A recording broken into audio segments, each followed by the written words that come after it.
Hello बच्चों। आज हम 12th क्लास का पहला चैप्टर विद्युत आवेश तथा विद्युत क्षेत्र पढ़ने वाले हैं। इसको स्टार्ट करने से पहले सबसे पहले अपन विद्युत आवेश के बारे में देख लेते हैं। विद्युत आवेश वो दो प्रकार के होते हैं। एक तो होता है धनावेश और एक होता है ऋणावेश। अब ये आवेश उत्पन्न कैसे होते हैं, हम पहले इसकी बात करेंगे। हम इसको परिभाषित नहीं कर सकते, लेकिन ये उत्पन्न कैसे होते हैं या किस प्रकार प्रकट हुए, अपन लोग इसकी बात करने वाले हैं। तो देखो, विद्युत आवेश किस प्रकार से उत्पन्न हो रहे हैं। मैंने कहा दो पदार्थ हमने लिए, दो पदार्थ लिया और हम सब जानते हैं कि पदार्थ जो है परमाणु से मिलकर बना होता है और उसके चारों ओर क्या लगा रहे हैं, इलेक्ट्रॉन चक्कर लगा रहे हैं। एक पदार्थ मैंने ये ले लिया और दूसरा पदार्थ भी इसी प्रकार का ही है और वो उसमें भी क्या है, नाभिक है और क्या है, इलेक्ट्रॉन चक्कर लगा रहे हैं। ये माना कि जो अपने पास पहला परमाणु है उस परमाणु के पास में 7 इलेक्ट्रॉन मौजूद है तथा उसके नाभिक में 7 प्रोटॉन मौजूद है। अगर उसके पास 7 प्रोटॉन नाभिक में है तो ये निश्चित है कि उसके पास इलेक्ट्रॉन कितने होंगे, 7 ही होंगे। क्यों? क्योंकि परमाणु क्या होता है, उदासीन होता है। तो इसीलिए अगर 7 प्रोटॉन उसके पास हैं, यानी कि पॉजिटिव चार्ज 7 हैं उसके पास में, तो उतने ही अमाउंट में उसके पास क्या होंगे, इलेक्ट्रॉन होंगे, क्योंकि परमाणु क्या होता है, उदासीन होता है। इसी प्रकार से अपने एक और परमाणु को चूज किया है जिसमें क्या है, 5 इलेक्ट्रॉन व 5 प्रोटॉन मौजूद है। कुछ भी मान सकते हैं, मैंने ऐसे एग्जांपल के तौर पे ये ले लिया कि इसके पास 7 इलेक्ट्रॉन है और इसके पास 5 इलेक्ट्रॉन है। अब इन दोनों के मध्य हमने क्या करवाई, अनुक्रिया करवाई। अनुक्रिया में आप लोग इनके मध्य घर्षण करवा सकते हो। तो घर्षण के दौरान क्या हुआ कि इसके बाह्यतम कोश में उपस्थित इलेक्ट्रॉन एक परमाणु से दूसरे परमाणु में चले गए, या बोलो एक पदार्थ से दूसरे पदार्थ में ट्रांसफर हो गए। किस कब हुए, जब हमने मान लो इनके मध्य कोई अनुक्रिया करवाई, इंटरेक्शन करवाया। इंटरेक्शन के तौर पर ऐसा मानना है कि मैंने रबिंग करवा दी, यानी कि घर्षण इनके बीच में करवा दिया।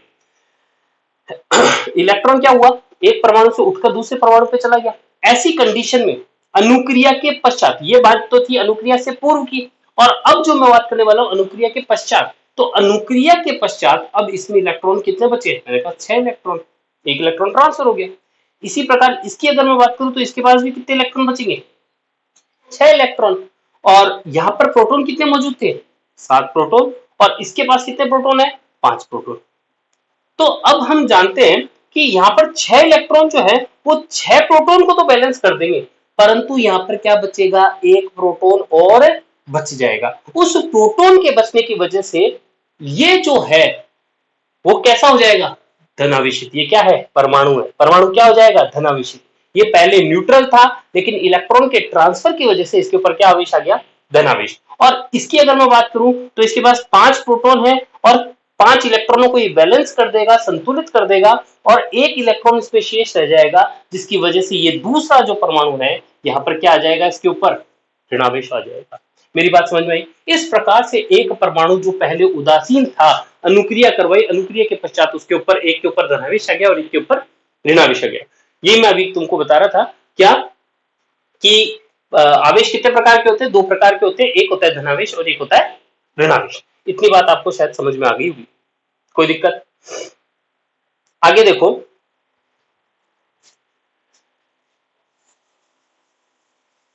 यहां हमने विद्युत आवेश की बात की और विद्युत आवेश किस प्रकार से उत्पन्न होता है वो मैंने आपको समझाया। ठीक है, अब मैं यहाँ पे विद्युत आवेश में आपको बताने वाला हूं कि विद्युत आवेश दो प्रकार के होते हैं। अब एक धनावेश है और दूसरा धनावेश है। तो हम बचपन से ही पढ़ते आए हैं कि दो समान प्रकृति के आवेश जो हैं उनके मध्य क्या होगा, प्रतिकर्षण होगा। ये बेसिक बातें हैं। अभी फिलहाल जो मैं आपको बता रहा हूं इस चैप्टर की बेसिक बातें, क्वेश्चन यहां से नहीं बनता, लेकिन ये हमको नहीं आता तो आगे फिर हमें इसमें दिक्कत आती है, तो हमें ये समझना जरूरी है। और ये वैसे सारे लोग जानते भी हैं कि दो धनावेश है और धनावेश यानी कि समान प्रकृति के आवेश है, तो उनके मध्य क्या होगा, प्रतिकर्षण होगा। इसी प्रकार मैं आपसे बात करूं कि एक धनावेश है और एक ऋणावेश है, यानी अब जो प्रकृति है वो क्या हो गई, विपरीत हो गई। तो ऐसी कंडीशन में ये क्या होंगे, आकर्षण प्रकृति को बताएंगे। मेरी बात समझ में आई। मैंने दो बातें बताई है कि समान प्रकृति के आवेश हैं तो उनके मध्य क्या होगा, प्रतिकर्षण होगा, और असमान प्रकृति के मध्य क्या होगा, आकर्षण होगा।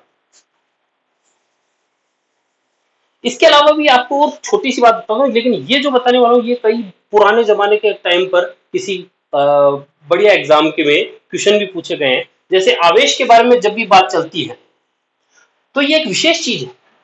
जैसे एक व्यक्ति विशेष की अपन लोग बात करें तो एक व्यक्ति है, वो किसी मोहल्ले में रहता है, वहां पर अपना प्रभाव डालता है। उसी प्रकार ये एक आवेश है, ये भी एक अपने आप में व्यक्ति मान लो, और ये भी अपना एक प्रभाव डालता है। और ये जितनी दूरी तक अपना प्रभाव डालता है उस प्रभाव को हम लोग विद्युत क्षेत्र कहते हैं। क्या कहते हैं? विद्युत क्षेत्र। वैसे आगे अपन इसको डिस्कस करेंगे, फिलहाल तो मैं एक छोटे से क्वेश्चन को बताने के लिए आपको बता रहा हूं कि आवेश के चारों ओर एक क्षेत्र होता है जिसको हम लोग क्या कहते हैं? विद्युत क्षेत्र। चाहे आवेश गतिमान हो, चाहे आवेश जो है वो रेस्ट में हो यानी कि स्थिर अवस्था में हो, अपने चारों ओर एक क्षेत्र बनाएगा जिसको हम लोग क्या कहते हैं? विद्युत क्षेत्र कहते हैं। अगर आवेश गतिमान है, क्या कहा मैंने? गतिमान। कौन? आवेश। अगर आवेश गतिमान है तो अपने चारों ओर विद्युत क्षेत्र उत्पन्न करेगा। विद्युत क्षेत्र को मैं आपको अभी बता देता हूं, ई से रिप्रेजेंट करूंगा मैं आगे। विद्युत क्षेत्र ई यानी कि क्या कहा? आवेश अपने चारों ओर एक क्षेत्र बनाएगा जिसको विद्युत क्षेत्र ई कहते हैं। अगर गतिमान है तो विद्युत क्षेत्र तो उसके साथ होगा ही होगा, साथ में चुंबकीय क्षेत्र भी होगा। क्या होगा? चुंबकीय क्षेत्र। चुंबकीय क्षेत्र को बी से रिप्रेजेंट करते हैं। यानी कि आवेश का नाम जहां भी आ गया तो आप लोगों को एक बात ध्यान रखनी है, आवेश के चारों ओर एक क्षेत्र होता है जिसको विद्युत क्षेत्र कहते हैं, चाहे वो रेस्ट में है चाहे वो गतिमान है। कोई दिक्कत? मैंने कहा अगर आवेश गतिमान है तो अपने चारों ओर विद्युत क्षेत्र तो उत्पन्न करेगा ही, साथ में चुंबकीय क्षेत्र भी उत्पन्न करेगा। ये अलग अलग आ जाती है। अभी फिलहाल जो है, अब विद्युत आवेश और विद्युत क्षेत्र ये एक तरीके से इलेक्ट्रोस्टैटिक्स का एक चैप्टर है। तो इलेक्ट्रोस्टैटिक्स नाम है स्थिर वैद्युतिकी। स्थिर वैद्युतिकी से मेरा मतलब है कि आवेश, वैद्युतिकी मतलब आवेश और स्थिर मतलब रुका हुआ है। यानी इस पूरी ब्रांच में हम लोग जो बात करने वाले हैं वो आवेश के स्थिर अवस्था में होने वाले उसके जो गुण है, वो आगे जो भी है वो अपन यहाँ पे इस पे डिस्कस करेंगे।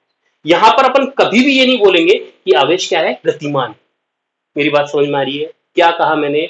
मैं इस ब्रांच में यानी कि इस चैप्टर में इलेक्ट्रोस्टैटिक्स जिसका एक पार्ट है विद्युत क्षेत्र या विद्युत आवेश, तो उसमें हम लोग कभी भी किसकी गतिमान की बात नहीं करेंगे? विद्युत आवेश के गतिमान होने की बात नहीं करेंगे। तो यहां यानी कि इसका पार्ट यहां चला जाएगा, जब क्योंकि इसमें मैं क्या नहीं कराने वाला हूं? आवेश को गति नहीं करवाने वाला हूं, तो ये विद्युत क्षेत्र तक सीमित हो जाएगा। कोई दिक्कत? इसके आगे इसमें और छोटी छोटी बातें हैं जिनका एग्जाम से कोई लेना देना नहीं है, बस ऐसा बहुत जनरल नॉलेज है। तो जनरल नॉलेज की हम लोग यहाँ पे बात कर लेंगे। तो एक होता है विद्युतदर्शी। विद्युतदर्शी की बात कर लेते हैं। विद्युतदर्शी कोई खास टॉपिक नहीं है, मैं ज्यादा नहीं इसके बारे में बोलूंगा, लेकिन आपको बता देता हूँ होता क्या है, क्योंकि किताबों में बच्चे देखता है टॉपिक, वो टॉपिक को देख के बोला कि ये सर ने बताया नहीं, तो अपन ये बात कर लेते हैं। एक अपने पास मान लो बोतल है, कांच की बोतल है जिसको अपन ने निर्वातित कर रखा है। ये क्या है? कांच की बोतल है जिसको हमने क्या कर दिया? निर्वातित कर रखा है कि इसके अंदर निर्वात है, वैक्यूम है। ठीक है। इसके ऊपर एक कॉर्क लगा रखा है, एयर टाइट कॉर्क, जिससे हवा जो है वो इधर से उधर ना जा सके। यहाँ पे एक धात्विक नॉब या मेटेलिक नॉब, नॉब मतलब घुंडी, मतलब आप मानो कि एक चीज है जिसको अपन यहाँ पे लगा रखा है ना। और यहाँ पर मैंने कहा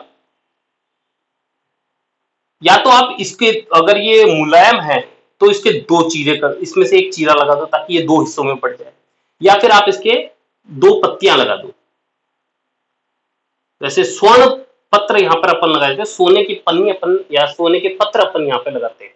तो ये क्या है मैं आपको बताता हूँ। यहाँ पर जो है नॉब, इस नॉब को आवेशित किया जाता है। आवेशित कैसे करेंगे? अपन एक दूसरी एक रॉड ले लेते हैं और मान लो वो धनावेशित है या ऋणावेशित जो भी है। जब हमने इसको धनावेशित किया और इसके कांटेक्ट में लेके आए, किसके संपर्क, इस नॉब और इस रॉड को हम जब इसके संपर्क में लेके आते हैं तो ये आवेश जो है वो इस रॉड पर भी आ जाता है। ये आवेश पूरी इस रॉड पर आ जाएगा, इसी प्रकार इसके ये जो दो भाग है यहां पर भी आ जाएगा। ऐसा मैंने इसको पहले ही अलग अलग दिखा दिया है। तो यहाँ पर ये जो अलग अलग हुआ है वो किसकी वजह से हुआ है? क्योंकि ये प्लस आवेश इस पर भी आ गया, इस ए बोल देते हैं, इसको बी बोल देते हैं, ए पर भी आ गया और बी पर भी आ गया, तो दोनों धनावेश है। और ये क्या होगा? एकदम पन्नी जैसी सी है, पत्र जैसा सा है। तो ये पहले अवस्था में इस प्रकार से था, लेकिन बाद में क्या होगा? जब इसके ऊपर आवेश आ जाएगा तो ये दूर हो जाएगा, यानी कि प्रतिकर्षण प्रकृति का परिचायक दिखाएगा। मेरी बात कोई बात समझ में आ गई आपको? कोई दिक्कत है? क्या बताया मैंने कि एक नॉब है, नॉब को एक आवेशित छड़ से मैंने टच किया है, संपर्क में लेके आया हूं, जिसकी वजह से इसके ऊपर आवेश आ गया है। आवेश जो है वो इसके ए और बी भाग दोनों में चला गया है। इस वजह से इन दोनों के ये दोनों एक दूसरे को प्रतिकर्षित करती है और ये चौड़ी हो जाती है। ठीक है, बात समझ में आ गई आपको? ठीक है, ये विद्युतदर्शी का एक्सपेरिमेंट था। अब यहां पर आवेश से ही रिलेटेड अपन एक और बात कर लेते हैं। एक तो होता है मुक्त इलेक्ट्रॉन और एक होता है बद्ध इलेक्ट्रॉन। क्या कहा मैंने? एक तो नाम लिया है मुक्त इलेक्ट्रॉन का, मुक्त आवेश बोल दो चाहे इलेक्ट्रॉन बोल दो, और एक मैंने कहा बद्ध आवेश का। इनके बारे में और बात करेंगे। ये सब दिमाग में रखने वाली बातें हैं, लिखने वाली कोई बातें नहीं है, बस ये दिमाग में आप सेव कर लो, इससे कोई क्वेश्चन नहीं आएगा, लेकिन ये हमें छोटी छोटी बातों को समझाने के काम जरूर आएगा। मुक्त आवेश और बद्ध आवेश, कोई लंबी चौड़ी हिस्ट्री नहीं है। परमाणु है, परमाणु में नाभिक होता है, नाभिक के चारों ओर इलेक्ट्रॉन चक्कर लगाते हैं। परमाणु में नाभिक जो होता है, नाभिक के अंदर केवल इलेक्ट्रॉन प्रोटॉन ही नहीं होते, बल्कि इसके अंदर न्यूट्रॉन भी होते हैं। क्या कहा मैंने? एक परमाणु है जिसमें नाभिक है, नाभिक के अंदर प्रोटॉन है, वह न्यूट्रॉन भी है, और साथ में इलेक्ट्रॉन क्या करते हैं? चक्कर लगाते हैं। विभिन्न कक्षाओं में इलेक्ट्रॉन क्या करते हैं? चक्कर लगाते हैं। फिलहाल मैंने यहाँ पे 3 बनाया, 4 भी हो सकती है, 5 भी हो सकती है, 6 भी हो सकती है, 7 भी हो सकती है, आप सब जानते हैं।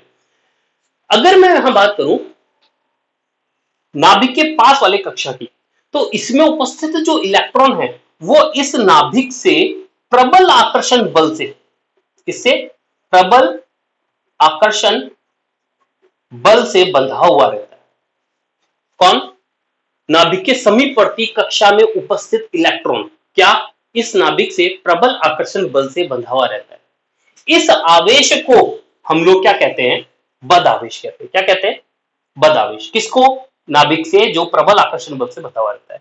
लेकिन अगर आप नजर डालें इसके दूर वाले कक्षा पे जो इलेक्ट्रॉन उपस्थित है, ये इसके कंपैरिजन में कम आकर्षण बल से जुड़ा हुआ रहता है। अगर ये कक्षा बहुत दूर हो तो यहां पर अपन ये कह सकते हैं कि बहुत ही अल्प आकर्षण बल से यह बंधा हुआ रहता है। ऐसी स्थिति में इस इलेक्ट्रॉन को मुक्त इलेक्ट्रॉन या मुक्त आवेश कहा जाता है। क्या कहा जाता है? मुक्त इलेक्ट्रॉन। तो यहाँ पे 2 परिभाषा है। मुक्त आवेश किसे कहते हैं वो आपको मैंने बता दिया। मुक्त आवेश क्या है? नाभिक के निकट वाले कक्षा में जो उपस्थित इलेक्ट्रॉन है वो नाभिक से प्रबल आकर्षण बल से बंधा हुआ रहता है।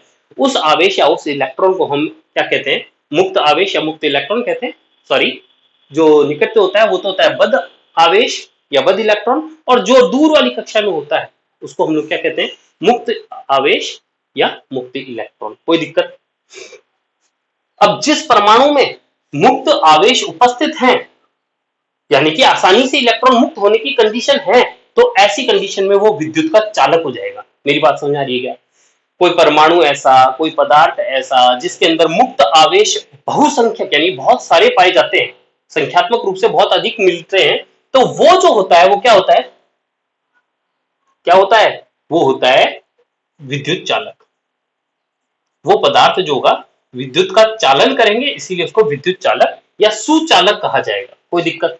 इसी प्रकार अगर किसी पदार्थ में मुक्त आवेश बहुत ही कम संख्या में है अथवा नहीं है, यानी कि वो नहीं है, तो कौन से आवेश है? बद्ध आवेश। तो अगर केवल बद्ध आवेश ही उपस्थित है, मुक्त आवेश उपस्थित नहीं है, तो ऐसी स्थिति में उस पदार्थ को हम लोग क्या कहेंगे? विद्युत का कुचालक यानी कि कुचालक पदार्थ कहेंगे, यानी कि उसमें विद्युत का चालन नहीं होगा। बोलो कोई दिक्कत? समझ में आया कि नहीं है? ठीक है।